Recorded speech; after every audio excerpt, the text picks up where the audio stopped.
Nah ini dia nih, sebenarnya sih seorang pendongeng itu karena dunianya adalah kepada makhluk halus.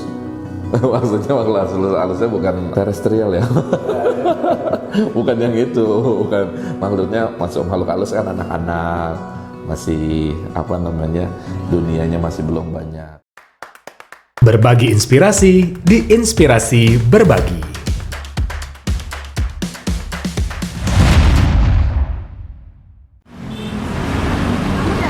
Assalamualaikum warahmatullahi wabarakatuh. Halo Sobat Inspirasi, ketemu lagi kita di Inspirasi Berbagi. Sobat Inspirasi, untuk anak-anak ngedongeng itu adalah hal yang dinanti-nanti ya. Tapi untuk orang tua ataupun untuk orang dewasa, pasti butuh effort untuk bisa melakukannya. Gimana sih cara ngedongeng yang baik? Gimana supaya anak-anak mau dengerin orang tuanya ataupun orang yang lagi ngedongeng? Seru nih, kita akan cari tahu selengkapnya langsung sama pendongeng asal Jakarta. Siapa? Namanya Kak Rian. Mumpung lagi di Bali, yuk cari tahu langsung bersama Kak Rian hanya di Inspirasi Berbagi. Selamat menyaksikan. Assalamualaikum warahmatullahi wabarakatuh. Sobat Inspirasi, halo. Perkenalkan, nama saya lengkapnya adalah Rian Sahrezade. Tapi kalau biasanya dipanggilnya itu Kak Rian, ada embel-embelnya di belakangnya dongeng karena saya adalah seorang pendongeng. Saya itu seorang pendongeng dan asal mula untuk sampai sekarang bisa jadi pendongeng, mungkin kalau bahasa bercandanya tuh terjerumus ya. Karena dulunya tuh bukan ingin jadi pendongeng, awal-awalnya tuh saya ingin menjadi apa namanya, pemain boneka, puppeteers. Dulu tuh pernah senang sama yang namanya film boneka Indonesia yang terkenal tuh buatan Kaseto, namanya Si Komo. Nah, melihat itu kayaknya wah seru juga nih main kayak gitu-gitu ya. Karena sebelum-sebelumnya kan lihatnya yang dari luar negeri itu Sesame Street seperti itu. Tapi kalau Sesame Street, wah itu jauh banget deh di luar negeri. Nah, karena di Indonesia tiba-tiba ada Si Komo, tertarik tuh. Nah, ternyata ketika tertarik sama dunia boneka seperti itu, kebetulan ada peran orang tua saya sih, kenal dengan orang yang bermain boneka juga, lalu dikenalkan. Nah, ternyata beliau yang pernah jadi guru saya untuk mendongeng bukan hanya main boneka, tapi seorang pendongeng. Jadi sejak saat itulah saya malah jadi ikutan jadi pendongeng. Kalau jadi pendongeng, kalau dulu bahasa saya sih bercandanya saya terjerumus. Terjerumus karena dulunya tuh sebenarnya sebelum jadi pendongeng tuh maunya jadi pemain boneka, puppeteers. Karena kan sering lihat dulu ada film Sesame Street yang luar negeri, yang di Indonesia yang fenomenal banget itu buatan Kaseto, namanya adalah Si Komo. Senang banget tuh ngeliat seperti itu. Nah, ternyata ada peran orang tua saya nih, kenal sama salah satu pemain boneka di sebuah tempat, dari teman teaternya juga dikenalkan. Nah, dari situ belajar sama beliau, akhirnya jadi pendongeng juga sama seperti guru saya itu. Seperti itu. Momen apa yang bisa menarik? Wah, kalau bisa diseru jadi profesi, pasti semua orang akan bisa menilai ya. Karena kenapa itu jadi profesi? Karena itu pasti menghasilkan. Iya, karena saat ini ternyata dongeng bisa jadi seni panggung yang bisa membuat seorang yang mungkin bisa dikatakan sebagai artis, meskipun bukan artis beken ya, artis mendongeng. Pastinya momen dimana ketika mendapatkan bayaran yang menurut saya luar biasa, itulah yang menjadi momen yang jadi pilihan saya. Wah, boleh juga nih jadi pendongeng. Perbedaan dongeng zaman dulu sama dongeng zaman sekarang itu pasti ada sih beberapa apa namanya, konsep-konsep yang berbeda, nilai-nilai yang berbeda, terus juga ada tujuan-tujuan yang berbeda. Kalau misalkan zaman dulu kan dongeng itu adalah untuk memberikan kesamaannya sama zaman sekarang adalah memberikan pesan moral supaya anak-anak bisa teredukasi dari si cerita itu sendiri. Cuma bedanya kalau sekarang ini itu lebih kepada banyaknya variasi sih. Kalau dulu kan kita tahu dongeng itu biasanya dilakukan sama orang tua menjelang tidur kepada anaknya, atau kepada seseorang yang di sebuah daerah itu dikenal dia suka bercerita dalam setiap di malam-malam harinya anak-anak itu datang. Ada beberapa daerah-daerah yang seperti itu. Nah, seiring perjalanan di zaman sekarang variasinya tuh lebih banyak gitu. Dan saat ini yang lebih menonjol itu kegiatan dongeng adalah kegiatan di mana pendongeng itu hadir di sebuah acara-acara yang memang dibutuhkan untuk bisa mengedukasi anak-anak. Tapi kalau misalnya dibilang bagaimana nih dengan era digital zaman sekarang, nah ini juga sebenarnya sih jadi pertanyaan saya ragu untuk menjawabnya. Karena bimbang sih ya antara gini. Anak-anak itu kan diupayakan untuk tidak terlalu banyak interaksi sama gadget. Kalau kita sebagai pendongeng, dulu juga saya selalu memproduksi, wah bikin dongeng digital bagus juga nih ya gitu. Tapi lucunya juga karena pernah ada yang ngingetin, kalau kamu bikin video dongeng berarti memaksa anak untuk pegang digital juga dong, pegang gadget juga dong. Ya makanya jadinya dilema sih ya. Akhirnya banyaknya sekarang ya program-program dongeng untuk digital sebenarnya jadi dilema ya. Bagaimana caranya untuk bisa bermanfaat gitu kan. Kecuali memang kalau ada seperti yang saya pernah lihat, beberapa ada yang udah buat video-video dongeng dikumpulkan dalam satu aplikasi. Mungkin itu bisa dijadikan sebagai pertimbangan untuk para orang tua, karena orang tua zaman sekarang kan juga jarang kan untuk mendongeng kepada anaknya dengan alasan, ya saya sibuk, saya baru pulang malam, anak sudah ngantuk, saya juga lelah. Terus juga meskipun ada waktu bersama mereka, ada urusan masing-masing. Banyaklah alasannya seorang orang tua itu untuk tidak melakukan dongeng sama anaknya. Akhirnya ya ketika ada kegiatan mendongeng seperti di sekolah, di suatu tempat komunitas atau tempat hiburan, itu jadi sasaran untuk para orang tua untuk bisa mengajak anaknya bisa memahami dan mendengarkan dongeng sama-sama gitu. Jadi kalau misalnya dibilang bedanya antara zaman dongeng sama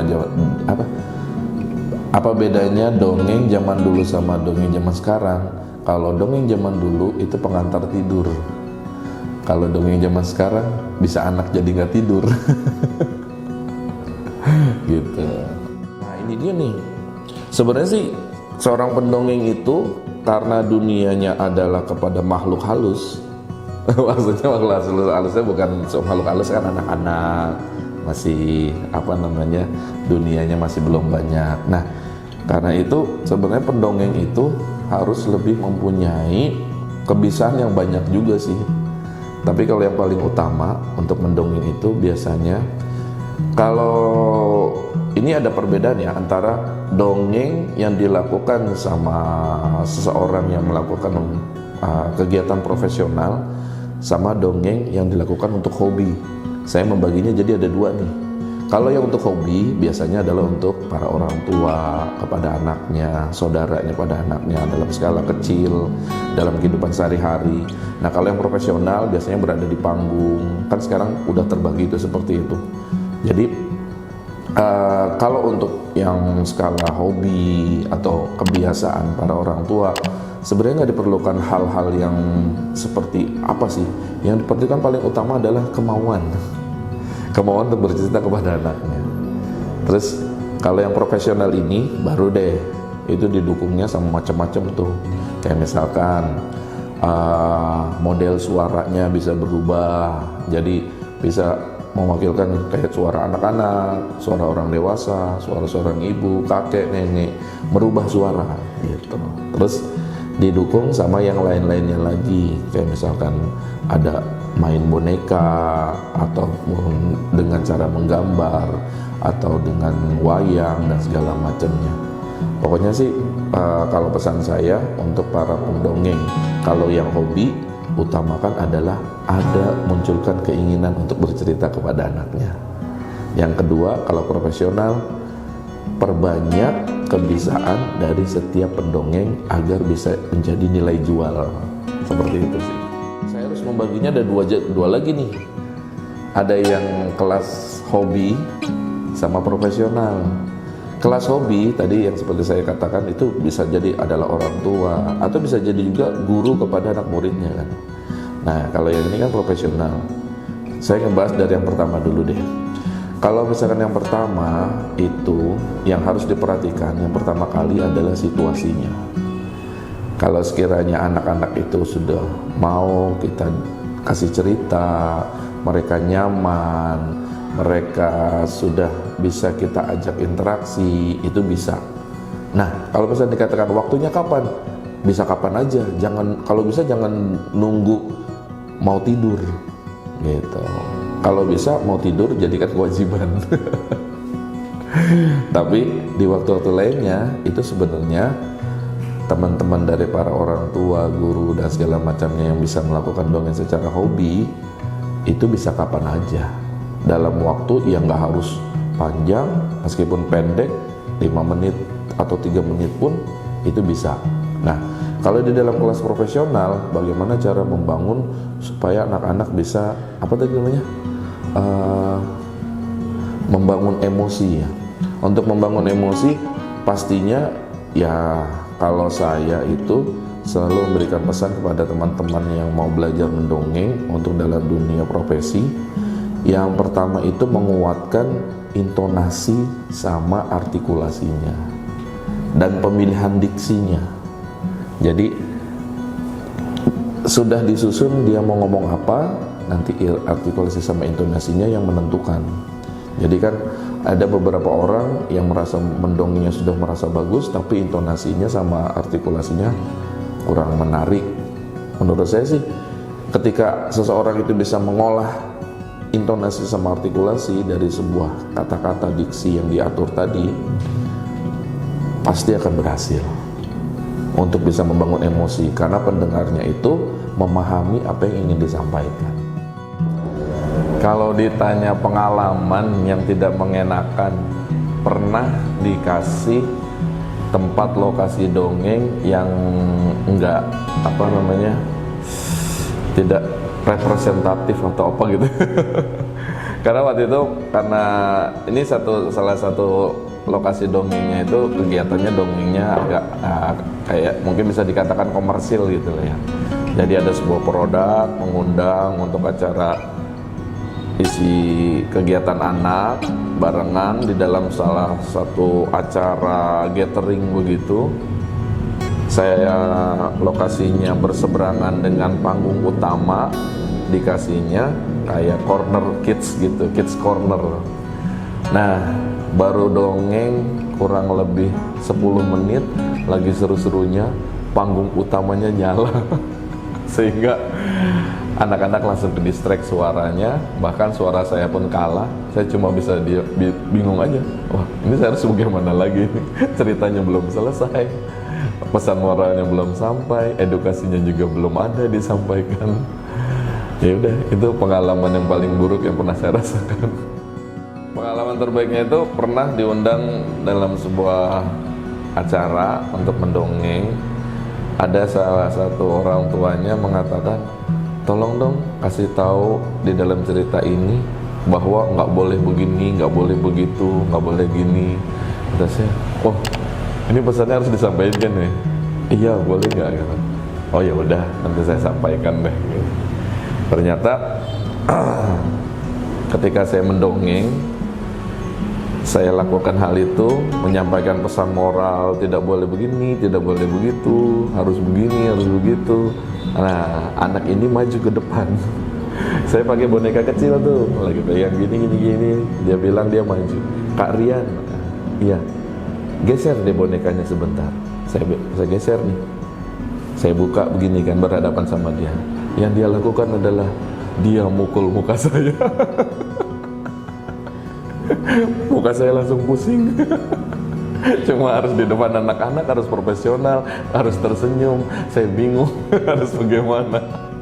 Tapi bagi saya yang mengesankan itu karena ternyata, loh, anak yang seperti itu saja bisa merasa untuk ketika mendengarkan dongeng bahwa ada pesan moral yang bisa membuat dia merasa tersentuh, meskipun tersentuhnya adalah rasa, wah, ini pasti ngomongin saya nih gitu.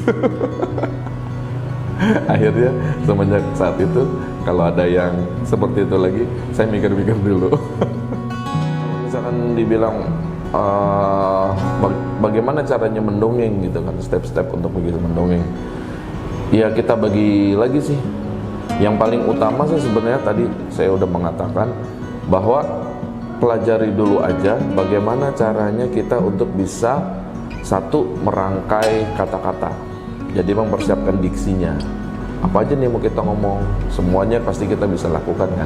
Manusia itu punya, kalau nggak salah punya sepersekian detik untuk bisa menyusun kata-kata deh. Terus mengolah kata-katanya itu dengan artikulasi, intonasinya seperti apa. Mulai dari situ aja, pasti anak-anak itu akan merasa bahwa mereka mendengarkan semuanya itu dengan nyaman, bukan dengan yang artikulasi, intonasi yang berturut-turut datar, atau ada juga yang model-model tapi yang itu-itu aja gitu. Contohnya yang kayak itu-itu aja, misalnya gini, kayak misalnya kita bercerita, kamu bukannya anak kodok, itu kan nadanya gitu. Terus nanti dijawabnya lagi, iya, aku anak kodok. Oh, ya sudah, kalau kamu memang anak kodok, kenapa kamu tidak lompat? Iya, aku melompat. Nah itu kan intonasi artikulasinya kan sama semua kan. Bikin aja variatif. Saya yakin semuanya pasti bisa. Untuk para orang tua yang mau belajar dongeng atau apa saja, itu pasti bisa. Tinggal dibuat variasinya supaya anak-anak itu selalu menunggu, oh ceritanya nanti apa lagi ya. Itulah yang bisa membuat mancing. Terus yang kedua, pokoknya dilakukan. Kalau nggak dilakukan pasti nggak bisa, karena setiap kita melakukan sesuatu pasti kita akan mempunyai evaluasi apa saja yang bisa kita lakukan, apa saja yang tidak bisa kita harus lakukan, gitu sih. Mencoba yang penting. Ini agak lucu nih, dari mulai Aceh sampai Papua pernah saya sering coba-coba nanyain dalam acara juga, mau pilih cerita apa, yang lucu apa yang seru. Anak-anak pasti milih lucu. Nah, terus kalau dibalik cerita seru lucu atau seru, kirain seru, tetap aja lucu. Tapi ketika ditanya mau lucu apa yang serem, kebanyakan mintanya yang serem.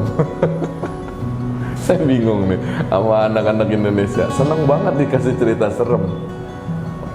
Sampai saya pikir, apa ini alasannya bahwa film-film horor masih laku di Indonesia?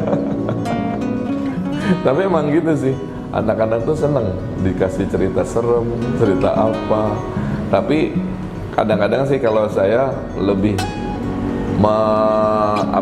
menggunakannya cerita serem itu hanya sebagai gimmick aja sih. Gimmick untuk bisa ngasih edukasi mereka bahwa kalau misalkan kalian nanti ceritanya serem yang ingin diharapkan, takutnya, khawatirnya malah jadi salah, karena yang harus ditakuti kan sebenarnya adalah Allah, Tuhan kita gitu kan, bukan yang lain-lainnya lagi gitu. Nah, jadi saya ajak mereka untuk diberikan cerita yang berbeda sih. Kalau permintaan anak-anak itu banyak kan serem. Nah, kalau misalkan dilihat dari genre cerita, sebenarnya setiap anak itu, baik dari genre apapun model ceritanya, pasti mereka akan menerima. Tinggal kita bagaimana menyampaikannya kepada anak-anak itu sehingga anak-anak tertarik untuk mendengarkan. Seperti itu. Gimana caranya menyelipkan pesan moral tanpa menggurui? Ya sebenarnya sih tinggal mengalir aja di dalam ceritanya. Jadi di dalam semua cerita pasti akan ada banyak pesan moral. Jadi anak-anak di situ bisa menangkapnya, karena di dalam dongeng itu kan pasti ada keuntungannya nih. Keuntungannya kebanyakan karena mereka banyak yang menyimak dongeng itu dengan baik, pasti kebanyakan dalam kondisi alfa tuh. Ketika dalam kondisi alfa, anak-anak lebih mudah untuk diberikan edukasi di dalam sebuah cerita tanpa merasa digurui gitu. Nah, jadi si Turtle itu waktu masih kecil, dia itu mau masuk ke dalam pantai tapi kebingungan. Iya kak, aku kebingungan. Soalnya kan kalau aku masuk ke dalam pantai, ternyata ada tentara yang mau menangkap aku. Iya, yang pertama itu adalah si burung elang yang badannya besar. Melihat Turtle masih kecil, dia senang sekali. Mau dimakan turtle-nya. Hah? Aku mau dimakan? Iya. Kok aku nggak tahu? Ya kamu masih kecil waktu itu. Kenapa nggak dikasih tahu? Ya kalau nggak dikasih tahu, kalau kamu dikasih tahu nanti kabur. Kan aku memang kabur. Oh iya bener, dia kabur. Dia mencari cara supaya bisa masuk ke dalam lautan, supaya tidak sampai dimakan sama binatang buas. Hidupku dari kecil sudah susah, sampai sekarang pun susah. Sama ya kak? Sama apaan? Susahnya. Enggak dong. Yang penting bersyukur. Bersyukur. Iya.